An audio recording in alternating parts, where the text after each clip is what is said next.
Expand your agency space in the moon. Invest with the right corporation as you settle on the moon in Shackleton Base.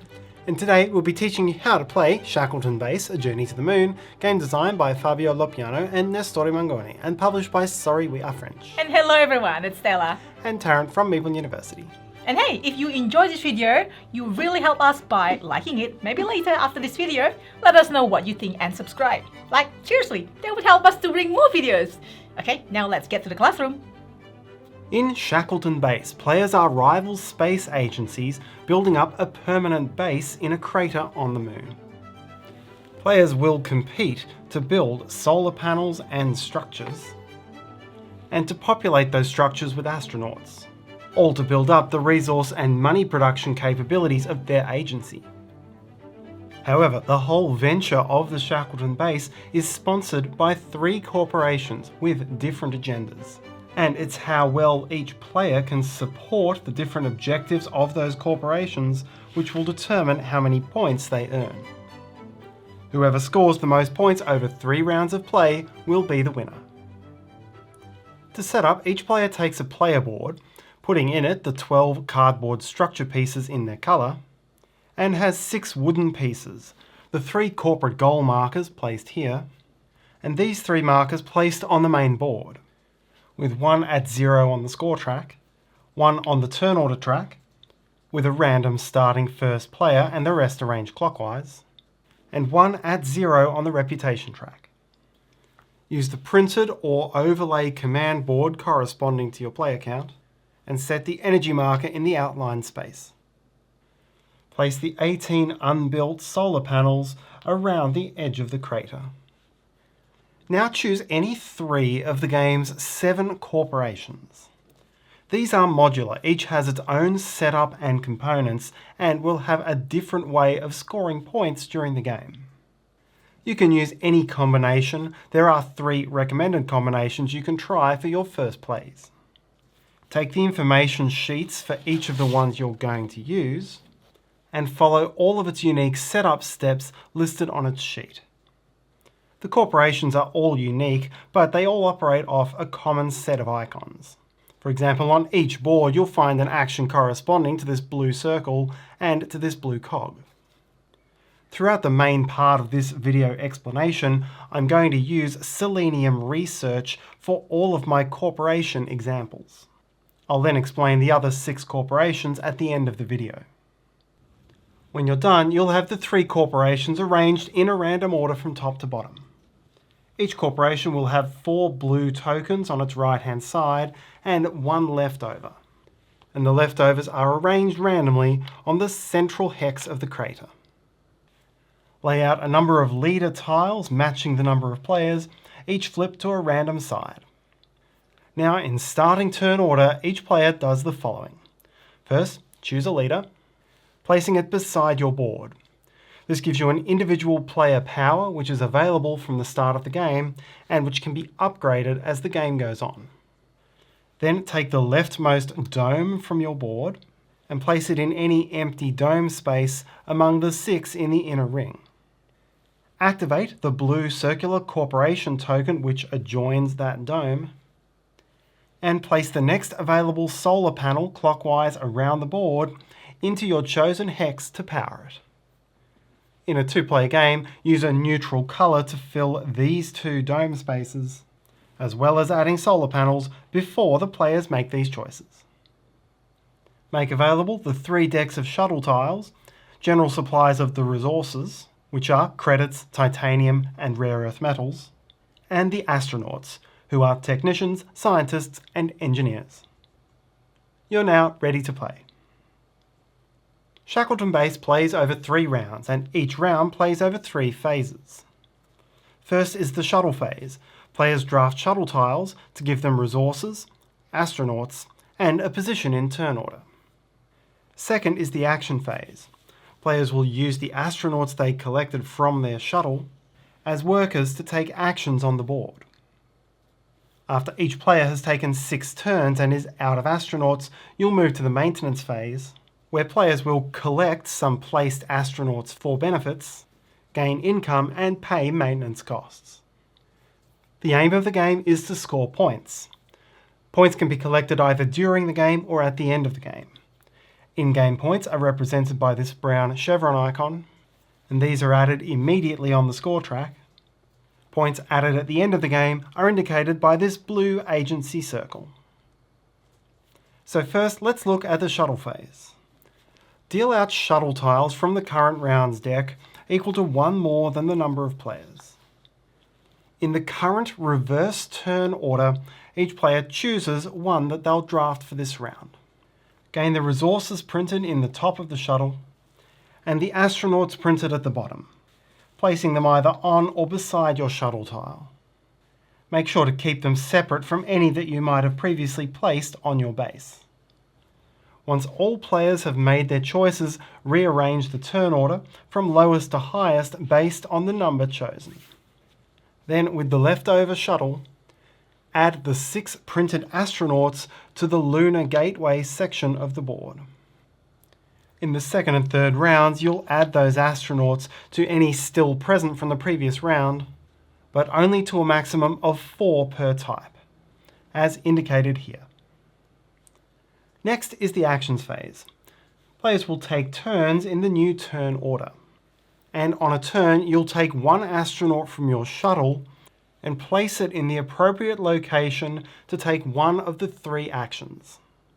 These can be exploit the crater, for which you'll place the worker around the rim of the board, to take a console action, for which you'll place your worker left to right in its row of the console, or visit the Lunar Gateway, where you'll add your astronaut to that space.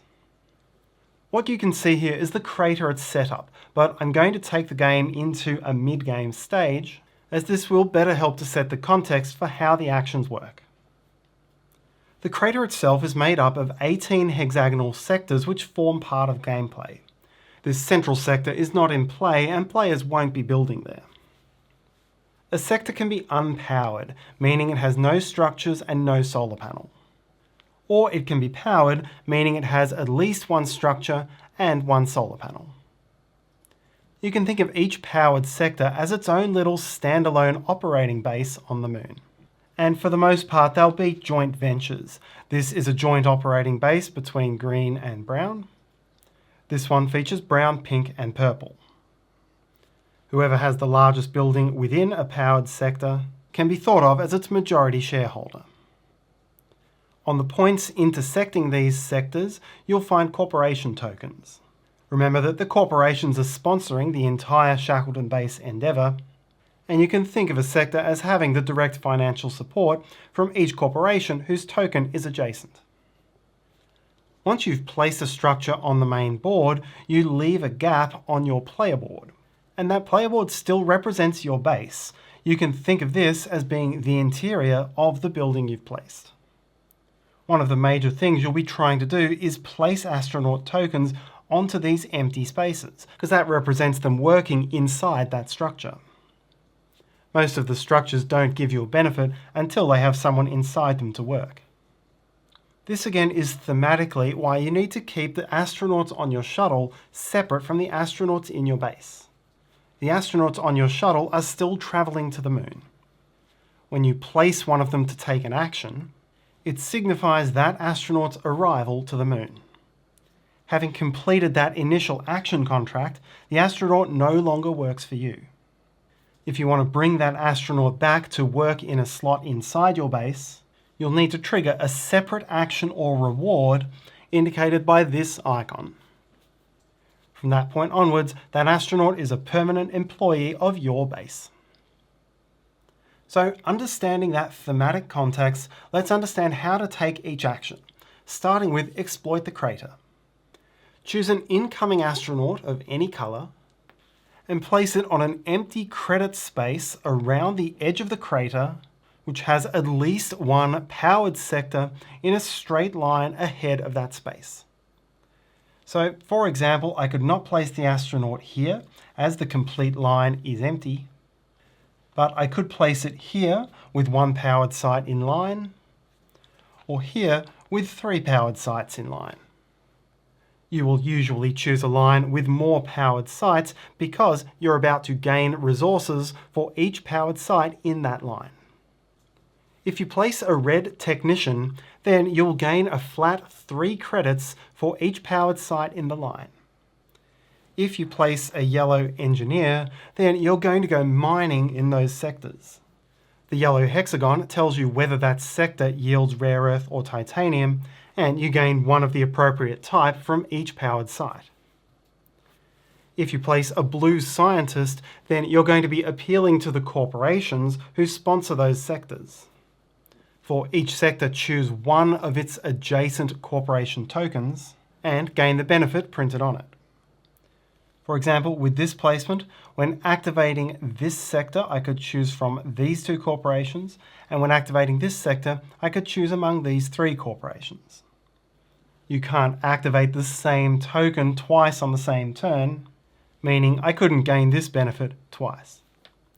These tokens generally give you the resources which are unique to that corporation, so if I activated the 2 Selenium tokens, I would gain these from the Selenium supply. Before gaining resources, you must pay the majority shareholder of any sectors you activated where you aren't part of the joint venture. In other words, in each sector, if you have a building of any size, then you gain the resources for free. If you don't, you have to pay the player with the single largest building. The amount you pay per sector is based on the credit value you cover, which could be 1, 2, or 3. So if Brown had placed this astronaut, Brown would mine the resources and pay 1 credit to Pink for this sector where Brown is not present. If the purple player placed this astronaut here, Purple would mine those same resources, gaining only this titanium for free. They would have to pay 2 credits each to Brown for those 2 sectors. Full payment must be made before gaining any of the resources. Even with the red technician, you can't use the credits you gain to pay the cost. If you can't pay the required cost, then you can't make the placement. And you must activate all powered sectors in the line. You cannot skip over one to avoid paying for it. The next actions are found in the console. There are several actions here which we'll talk about, but in each case, to take the action, take any astronaut, place it into the row of the action you want to take from left to right, and pay the credit cost that you cover, if any. You can place any colour of astronaut in any row, but if you place the colour matching the row, then after you're finished the main action, you can also resolve the bonus action. Furthermore, once per command turn, at any time before, during, or after taking the action or its bonus, you may build 1 solar panel. And solar panels and their impact on energy is what we'll talk about first. Solar panels and energy are both shared resources in the game. Players will contribute to and spend from a common pool. To buy a solar panel, spend 1 rare earth metal, take the next unbuilt solar panel clockwise around the board, and build it by placing it in the game's central hex. Any player who needs a solar panel can now take one from there. The panel you just built will produce 1 or 2 energy for the wider Shackleton Base, so increase the amount of energy by the number of steps required. For each box with a reputation icon that you enter or cross, increase your personal reputation 1 step. If the energy level's been increased to the point where this icon is under the battery, then players are not allowed to build solar panels again until the energy level has dropped below. While if the energy level has ever dropped below 3, then on your turn you also have the option to increase energy with credits rather than building panels. Pay exactly the credits below the energy marker's space, increase by that many steps, and again gain any reputation you trigger. Thematically, you can think of this as bringing expensive fuel generators to the moon to drive the energy. Everyone wants the base to be solar, so you're not allowed to do this unless the energy situation is dire. Energy, like solar panels, can be spent from this bar by any player who needs it. The top row action of the console is to build a structure. Choose a structure. If you choose a dome, you build from left to right. In all other cases, you can build in any order. Pay the printed cost. 1 titanium for a dome, 2 for a workshop, 3 a rare earth and an energy for a lab, or 4 a rare earth and 2 energy for your headquarters. Place your new structure in a valid space in the crater. You can choose any unpowered sector as long as you can take or build a solar panel to power it immediately. Or you can choose an existing powered sector as long as you have no structures there already and as long as the matching sized slot is still vacant. Here, this is the only valid dome space because these 2 already have purple structures and these 3 already have domes. Next, gain the immediate benefit for the building you constructed if there is one. This applies to your 3rd, 4th and 5th domes, in which case you gain the benefit printed above, and it applies to all 3 of your labs, where you gain the printed benefit in the sector you built into, plus the printed benefits on any previously built labs in that same sector. For example, when I built this lab, I will have immediately mined it for 1 titanium. When I later build this lab, I would gain the mining resource and corporate production from that second lab's location. Lastly, when you place a structure, you may, if you wish, immediately redeploy any other astronauts from your base to that structure only. Normally, you can redeploy astronauts only specifically during the income step of the maintenance phase, so be sure to make best use of this opportunity if you need to. All building types offer some sort of benefit for each astronaut of a certain type deployed in it, and I'll explain them as we come to the relevant actions. So far, there's only one we've encountered, and that is that for each scientist you have in your bottom workshop, you get a 1 credit discount on the printed deployment cost for any command action, to a minimum of 0. When you build your headquarters, you must place it in an unpowered sector, since it uses up all 6 spaces, and the stronger half of your character's unique ability now replaces the weaker half. After building any structure with an engineer, you may claim this bonus. Now, we've seen this icon before. It normally means to gain the benefit from a corporation token. But in this specific case only, it also gives you the chance to place a new corporation token before activating it. If you choose not to place a new token, then choose a token already adjacent to where you built your structure and gain its benefit. If you do place a corporation token, then choose a corporation which does not currently have a token adjacent to that sector. Take the topmost token from its column, place it in an empty spot, and gain its benefit. Your placement can create duplicate corporate tokens in a different sector, but not in the one you built in. The next action is to fund a project. Projects are the cards associated with each of the corporations. There's a deck of 9 for each corporation, and you'll have 2 face up per corporation at any time. Choose the project you wish to take. Pay the corporation's current project cost, which will increase as these tokens are placed on the board. Right now, the cost is 5 credits, and for there to be 5 energy and spend 1. That means the current energy must at least meet that minimum requirement, and you'll have to buy energy or solar panels if necessary, before spending the action's energy cost of 1. If you've built your technician's workshop, then the credit cost and energy requirement, but not the energy cost, is reduced by 1 per technician. Take the card, always replenishing each corporation's market to 2 if necessary, and keep it with your base. If there are any icons in the top left corner, these are an immediate benefit, so claim whatever's printed there now, while the rest of the card will grant you a number of endgame victory points and an ongoing or endgame benefit, which applies starting from the action where you took the card. The hourglass simply means it's a way of scoring points at the end of the game. The infinity is a permanent passive ability, and if one of the action icons is shown, then it's a bonus you gain when you take that action.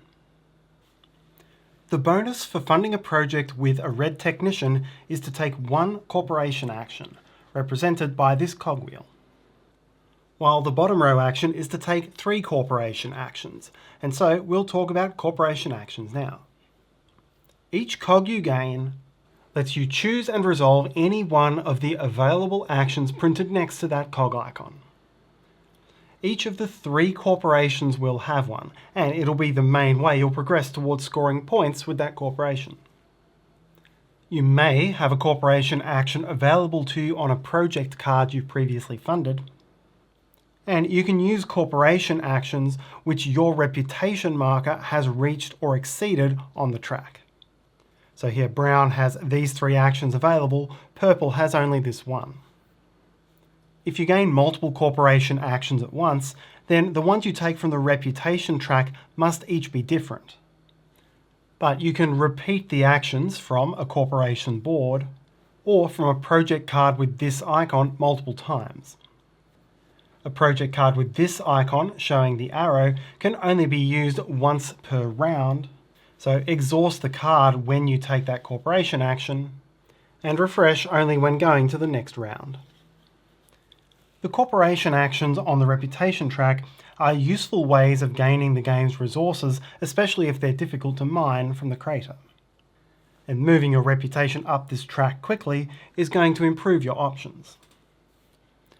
The actions on the corporation boards themselves are the main ways to progress that corporation's goals and objectives. For example, Selenium Research is a research company, and various actions I've already shown you result in collecting these samples from the moon's surface. The corporation action is to use those samples to complete experiments. There are 3 face-up experiments, and as a corporation action, turn in the samples shown at the top of one of these tiles to claim the tile and the immediate reward printed on it. If you do multiple experiments on the same turn, you claim them only from the tokens present, before refilling from the deck at the end of your turn. A major way to score points is to complete the goals of the corporations, and this is a free action you can do at the end of each of your turns. Selenium has 3 levels of goal. You can complete the lowest one by having completed 2 experiment tiles across the game. You could complete the second level by completing 4 experiments, or the third level by completing 6. Once you choose to complete a given level, you're not allowed to later complete a higher level. So you need to choose whether you're going to hold out for more points or cash in early. To complete a goal, take one of your goal markers, cover the chosen empty space, and gain the points you cover plus the points in the last green scoring box reached or passed by your reputation marker. Here it was 4 plus 2, so you gain 6 points. You may complete multiple goals at the end of a single turn, but may never have more than one of your markers on each corporation. Once a given scoring slot is filled, no other player may place there, and some of the lower scoring spots are not available at lower player counts. If you take the bottom row command action with a scientist, then your bonus is to add an astronaut to your base from the Lunar Gateway. Take an astronaut and add it to any empty space. This could include the waiting area in the top left corner of your board. The astronaut doesn't provide any value while there, but could be redeployed later. Doing this is also one of the benefits of the third and final action option, visiting the Lunar Gateway. As usual, you place an astronaut to take the action, and you place it into the Lunar Gateway. Unlike the Shuttle phase, the limit of 4 astronauts per type no longer applies. Now gain 3 credits, take 1 corporation action, and retrieve any 1 astronaut other than the one you placed, adding it to your base. If you ever don't have space to place the astronaut, then you don't take it. Simply leave it in the Lunar Gateway. Once all players have placed all their astronauts, move to the maintenance phase. The first step is to resolve any maintenance effect on each corporation from top to bottom. For Selenium, that means sweeping out this round's experiments and replacing with the next round's deck. Next, players collect the astronauts who've been placed for the exploit crater action. This is one of the major ways to gain astronauts to your base, and it's an area control battle out in the crater. Start from 12 o'clock and go clockwise. When you reach an astronaut, count up the total building size of each player in the line it's facing. Whoever has the most claims the astronaut. So here this astronaut is looking at 6 size of purple buildings and 2 each of green and brown. So purple would claim the astronaut. Adding it to their board, following the usual rules if able. Resolve each astronaut in this way. Green would take this one 2-1. A line may be tied. In this line there's 3 sides of purple, 3 sides of brown and 3 sides of pink. In such a case, look at the nearest powered sector to that astronaut containing any tied players, and whichever tied player has the single largest building in that sector breaks the tie. That means purple will claim this engineer, while pink will claim this engineer looking at the same line. Once all astronauts have been cleared and placed, proceed to the income phase. Firstly, you may now freely rearrange astronauts around your base in any configuration you wish. This is the only specific time other than when you construct a new building that you can move your astronauts. Now gain your incomes, which is anything showing this hand icon. For your domes, you'll gain titanium credits or points depending on the colour. You may gain incomes from Selenium experiments you've completed or some other corporations. And every astronaut in your headquarters gains you 1 reputation.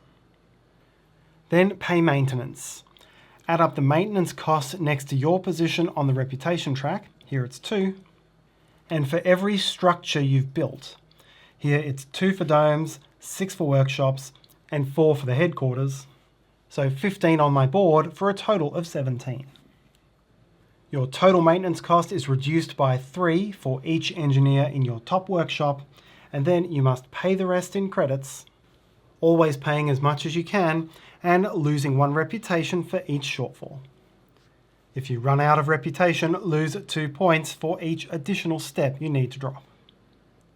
Finally, clear off all of the astronauts from the command center and proceed to the next round. After 3 rounds, proceed to final scoring. Score the printed points on all projects you've funded, including any that have endgame scoring objectives. Score each of your labs based on the number of matching astronaut types in that lab. 2 points if there's 1 matching type, 5 points if there's 2 matching types, or 10 if there's all 3. Gain points equal to your position on the reputation track. So green would get 15, pink 13, and so on.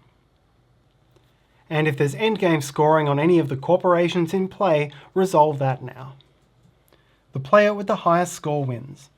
If tied, highest reputation breaks the tie, and if still tied, victory is shared. To finish, we'll take you through the rules related to each of the 7 different corporations, as each of them has its own type of play, and the combinations are going to result in very different games.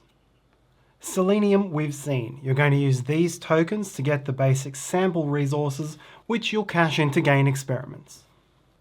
Some of the projects also give you different ways of gaining or using those resources.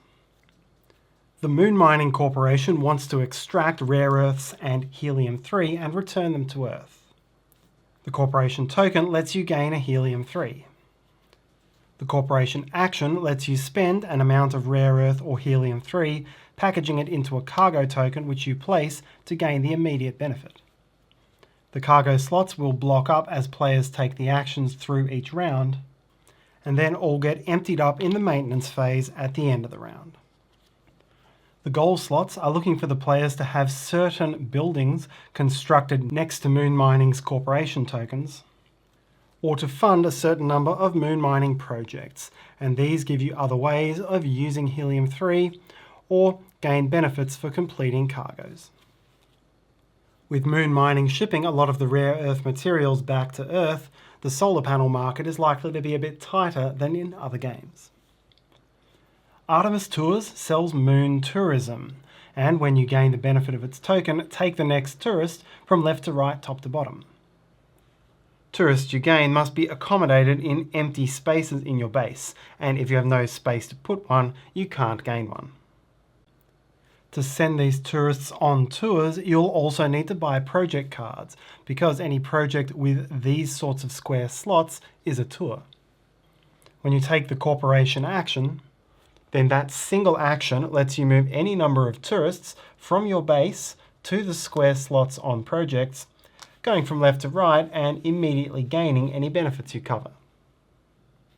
In the maintenance phase, all players return all of their tourists to the board, whether they were assigned to a tour or not, and gain points per tourist returned based on the lowest scoring non-filled row. Artemis goals are based on how many tourists are currently placed on your project cards. Since they all return at the end of each round, you'll need to complete all of this within a single round. The Space Robotics company is interested in automating some low-gravity factories. The action you gain with the corporation token is to gain a robot, and with the corporation action is to build a factory. Pay the cost showing in the row to take the factory. There's 2 copies of each, and you can't have more than one that matches. As soon as you have a robot and a factory, you can permanently join them together to gain the benefit. Top row factories give you a benefit when you take a certain action. Mid-row factories are worth income, which you'll gain immediately upon connecting the robot and then in every income phase. And bottom row factories are all about end of game scoring. The project cards give you other ways to gain, spend, or utilize robots, and you complete goals by having a certain number of automated factories. Evergreen Farms is looking to build farms on the moon. For the corporation token, gain 2 plants, and for the corporation action, spend 1, 3, or 5 plants to take the matching farm, build it into a powered sector with a valid open space and containing at least one of your structures, and as an immediate reward, mine one of the resource present. Once it's on the board, a farm generates benefits for the majority holder in that line when it's activated during the maintenance phase. Basically, when resolving the astronauts, when you take an astronaut before it returns to your board, it will go out and gain all of the benefits printed on every farm in that line, bringing it back to your base. This could be a point, a reputation, or 2 points. These plant icons do not form part of the reward. As a result, you'll only want to build farms in parts of the board where you have a good and defendable majority. This also feeds into the goals. You can claim the first goal if, at the end of your turn, you hold the building size majority in a line containing at least 4 building size of farms. The middle goal is at least 5 size of farms, and the last one 7 size. This gives the players some more valuable spaces on the board to fight more directly over through the game. Many of the projects give you other things that you can use or spend plants on other than building farms. The 2 Mars Corporation is not all that interested in settling the moon. They want to use the moon as a jumping off point to get to Mars. With the corporation token, gain a Mars ticket, and with the corporation action, spend 1 Mars ticket to remove a structure that you've previously placed on the moon, and do note this could leave a sector empty but powered, and add it as a module to the Mars carrier in the lowest numbered space it will fit in the lowest sector. That means right now if I placed this lab, it wouldn't fit in 3, I would put it in 4, 5, 6. While the next dome placed would go back into 3. When you add a module through this action or a different action off a project card, gain the benefits based on the type of module you placed. The convoy to Mars also needs astronauts and its own power. So anytime you're taking the build solar panel action, instead of building a blue solar panel which goes on the moon, you can build a red solar panel and place it in an open space on the Mars board. You can only do this if you have at least one of your modules in an adjacent segment. So right now, any player but green could build this panel, but after placing here, only pink could build here. Then when you gain an astronaut from the board by any of the actions that would normally bring one to your base, you can instead place it on a matching coloured space on the Mars convoy, gaining the points you've covered, but only if you have an adjoining module. That means only pink or purple could have placed this astronaut. Goals are achieved by placing in different segments of the convoy. So here, brown or purple could score the first objective, pink could score the second. And at the end of the game, points are scored for majorities in any segment of the convoy which is completely built. That is, all module spaces filled and both panel spaces filled, regardless of whether or not it's full of astronauts. Largest building size in that segment gains 10 points, second most gains 6 and third most gains 3, with ties going to whoever placed earlier. Therefore in B, green would get the 10, brown would get the 6 and pink would get the 3. Had this panel not been built, this segment would not score. The final corporation is Skywatch. Our new Shackleton Base is threatened by an asteroid which we've seen is about to crash into the moon. Shuffle up the 6 crash tiles and place one face down in the centre of the board to begin the game. Players need to engage in radar and defensive technologies to protect the base, and everyone begins with this radar dish at 0. When you activate the corporate token, advance your marker 1 step on this track. The corporate action is to invest in defence. Choose one of these defence boxes which is in the current sector or behind your radar dish. Here pink could choose any one of these, brown or purple could only choose from these, and green can't take the action. Pay the cost printed in the box, as well as meeting the minimum requirement for energy. Then cover up that space and gain points and reputation based on your position on the dish track. So if pink had taken this action, it would be 5 points and a reputation. Had it been purple, it would be 3 points and 2 reputation. Skywatch's goals are based on how far you've progressed along the dish track. So reaching A, B or C will let you claim the goal. When the last step of the leftmost sector has been filled, players' radar dishes can now collectively see where the impact will occur. Flip the token face up and it tells you which 7 sectors are at risk of impact. If every box in both the left and middle sectors have been filled, the players are now able to shoot and break up the asteroid so that instead of hitting 7 hexes, it hits only 1. If every space across all of the project is filled, the asteroid will not hit at all. At the end of the game, if the asteroid does hit, players count up their total building size in the impact sectors, multiplied by the number below their radar dish, and lose that many points. So brown had no structures there, loses no points, and pink maxed out the track, so loses no points, while purple would lose 3, and green would lose 15. And that's how to play Shackleton Base. Thanks so much for watching. Please like, subscribe, let me know and share this video if you enjoy it, and hopefully you have a wonderful day. See you next time!